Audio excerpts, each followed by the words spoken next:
Hello, everyone, and welcome back to Coach Craig Sports. Today is December 1st. We're finally into the month of December. If that's a good thing, if that's a bad thing, it remains to be seen. But hey, we're there. We're almost done with the year 2021, and this is the NBA DFS video for today. So in this video, I'm going to be doing a recap of yesterday's picks, seeing how they turned out overall. Talking about the injuries in play for tonight's slate. It is a 9-game slate overall. And then talking about my picks for both FanDuel and DraftKings for tonight's slate as well. But without further ado, we'll get it started with yesterday's picks. So at the point guard position, there was the value that opened up. That was Anthony Simons with Damian Lillard not playing. $4,000 on the DraftKings side. We got 29 points out of him. We were looking for about 20. Definitely a hit there. CJ McCollum, $7,900. Looking for 39. 40 points out of him. He got to 47.5, so he was a hit as well.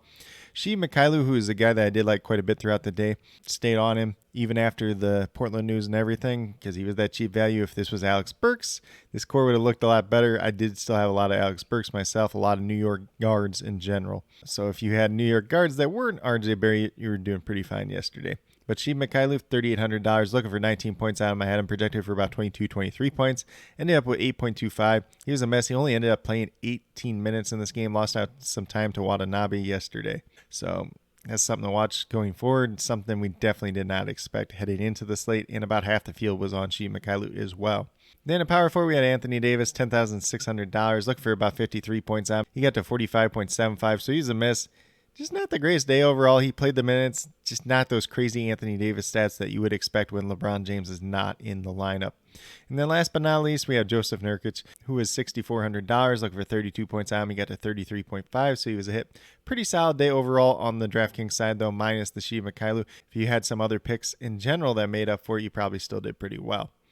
Then on the FanDuel side, we had Anthony Simons once again, $4,000, looking for 20 points. Got to 27.7, so he was a hit.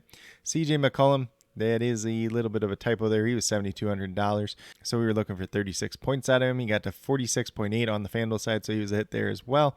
Dillon Brooks at $5,800, looking for 29 points out of him. Had him projected for about 31 points. He got to 31.3, so he was a hit as well.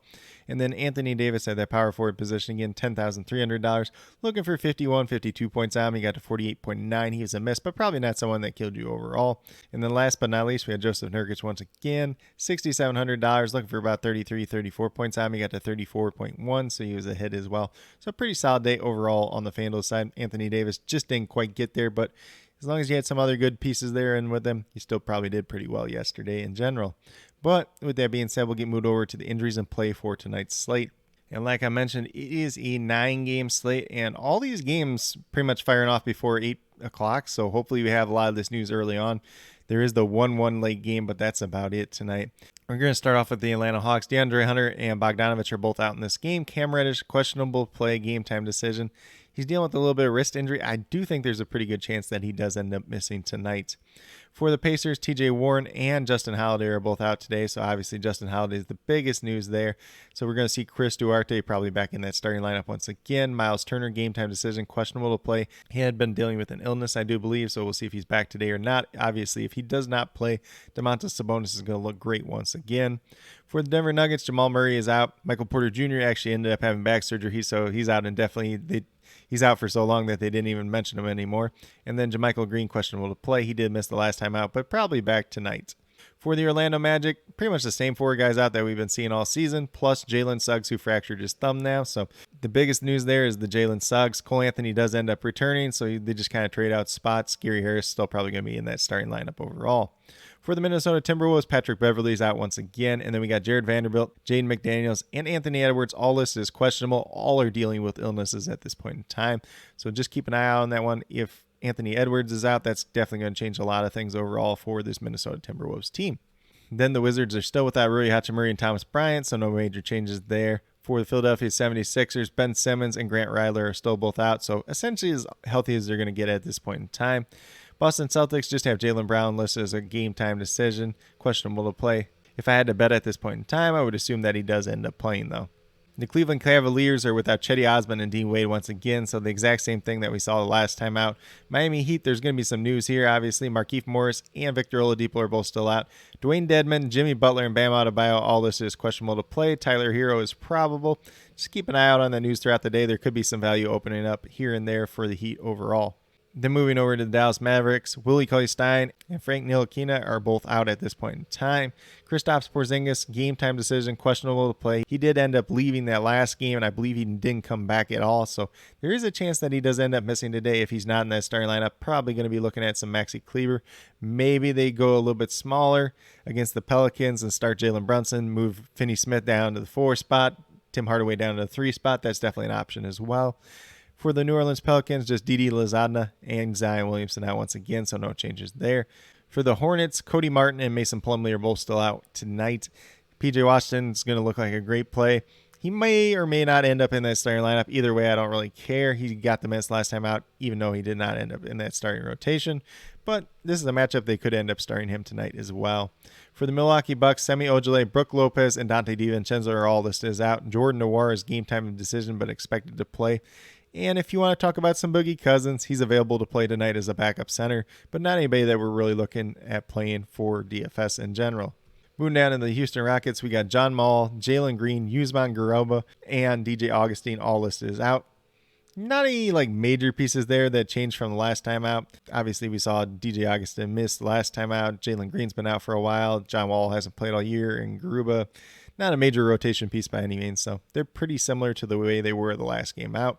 Then for the Oklahoma City Thunder, Kenrich Williams, Derek Favors are both out. And then Mike Muscala is questionable to play. I do believe he ended up practicing yesterday, so there is a chance he could be back today. For the Sacramento Kings, I'm not sure if these guys are actually out at this point in time or still from yesterday, so we'll just have to keep an eye out on that throughout the day. We should get that news pretty early, though.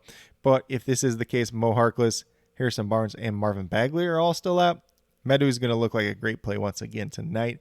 And then for the Clippers, we got Preston, Leonard, and Batum all still out. So pretty much the same thing we saw out of the Clippers the last time out. But with that being said, that's a quick little rundown on the injuries in play for tonight's slate. Good 9-game slate overall. There's definitely going to be some injuries that we're looking out for as the day moves along. And like I said, most of these games fire off rather early tonight. Not as many late games. So we should be hearing most of that news pretty early on throughout the day at least. Or we should have a good majority of that news before lock at the very least. But with that being said, we'll get moved over to DraftKings and talk about my picks over there. So we're going to start off at the point guard position with Kevin Porter Jr., $7,400. Hefty price tag for him there, but he's been playing very, very well as of late. Goes against the Oklahoma City Thunder. Should be a competitive back and forth game. Should be a game maybe the Rockets win once again. This was the game they played the last time out as well. Looking for about 37 points out of him. I got him projected for 38 points tonight. At the shooting guard position, we got Chris Duarte, $4,000, looking for 20 points out of him. He's averaging about 23.5 on the season. I got him projected for 23 points tonight. He should be in that starting lineup once again with Justin Holiday out for an extended period of time. And then at the small forward position, we're going to Kevin Huerter. Not the best year for him so far overall. We've seen good games. We've seen bad games out of him. $4,400. Looking for 22 points out of him. I got him projected for 23 points tonight. You know, if they're missing all these other guys, though, Bogdanovich, Cam Reddish, DeAndre Hunter, the ball's got to go somewhere, and Kevin Huerter's going to find his way into maybe a couple more shots tonight, and it could end up being a decent game for him overall. Then at the power forward position, I'm going with PJ Washington, $5,100, looking for about 25, 26 points out. I'm averaging about 21.5 so far on the season. Kind of been back and forth throughout the season. A little bit injured here and there, coming off the bench behind Mason Plumlee. Obviously, there's no Mason Plumlee once again tonight. I do have him projected for about 28 points on the DraftKings side overall. Then last but not least, at the center position, going with Rashawn Holmes. He did end up returning last night, played rather well. $5,800, looking for 29 points at him, averaging almost 32 points on the season. I got him projected for 31 points tonight. Definitely looking like one of the stronger value plays overall on tonight's slate.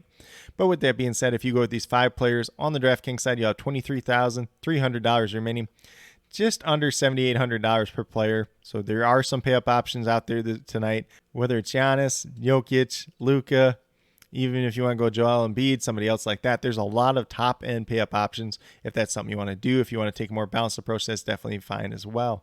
But with that being said, we'll get moved over to FanDuel and talk about my picks over there as well. So we're going to see a familiar face at the point guard position in Kevin Porter. $6,800, looking for 34 points out. I have him projected for 36 points on the FanDuel side tonight. Not quite as high of a total as the DraftKings side, just because he is a little bit turnover prone as well, and that definitely hurts you a little bit more on the FanDuel side as well. Then in the shooting guard position, we got Malcolm Brogdon, whose price did not go up on the FanDuel side, went up on the DraftKings side just a little bit to make him not quite as good of a play. But $7,200, looking for 36 points at him. Averaging about 38 on the season. I have him projected for 38 points once again tonight as well. And he definitely has a little bit of upside for more as well. Then moving down to the small forward position, we got Kevin Huerter once again, a little bit more expensive on the FanDuel side, $4,800. Looking for 24 points at him. I got him projected for 24 points tonight on the FanDuel side. There might be another value play that opens up a little bit more and the small forward position later on throughout the day. But as of right now, got Kevin Huerter in there. Should be playing big minutes. Should find his way into a couple more shots tonight without all those guys missing that I mentioned earlier. Definitely could be an upside game for Kevin Huerter tonight. Then at power forward, going right back to PJ Washington, $4,900, looking for 24, 25 points at him. Averaging essentially 21.5 on the season. No Mason Plumlee once again tonight. And I have him currently projected for 27 points. Definitely looking like a pretty good value play, as long as this game ends up staying competitive. Then last but not least, at the center position, I got Karl Anthony Towns, $8,800. He's just not been that good in recent weeks, but looking for 44 points out. I'm got him projected for 45 tonight. Think it could be a nice little game for him against the Washington Wizards. If Anthony Edwards ends up missing in this game, definitely should be a little bit more usage to go around since he's kind of been ball hogging and chucking up shots so far this season. But with that being said, if you go with these 5 players on the FanDuel side, you have $27,500 remaining, just under $6,900 per player. So maybe a little bit more balanced approach. Maybe you find some value, sneak a pay-up option in there as well. Definitely a lot of different ways that you can approach it. Some of these picks may change throughout the day, just depending on all the injury news that does come out throughout the day. But with that being said, these are my picks for both FanDuel and DraftKings for today, December 1st. As always, if you have any questions related to NBA DFS, feel free to leave them down in the comments below, and I'll get back to you as quickly as possible. Also, be sure to let me know your favorite play on tonight's slate, whether it's on FanDuel or DraftKings. But with that being said, if you are new to my channel, please consider subscribing. Definitely would appreciate it. It helps to build the community that we're trying to build here at Coach Craig Sports, which is one that's truly for you, the viewers, helping you with your DFS, whether it's NBA or NFL, helping you with your fantasy football teams. And then with that being said, if you are a new or current subscriber who's yet to do so, also hit that notification bell down below. It's going to let you know every single time I upload a new video. Like I've been saying, I post up daily NBA DFS videos just like this. And then I also post up 5 videos related to NFL DFS or fantasy football content as well throughout the week. So if that's something you're into as well, be sure to check that out. But with that being said, that's all I have for today's video. Hopefully you all enjoyed. And then last but not least, special shout out to each and every one of you watching today's video. I truly do appreciate you taking the time out of your day to watch this video. It definitely means a lot to me, and I hope each and every one of you has a great rest of your day.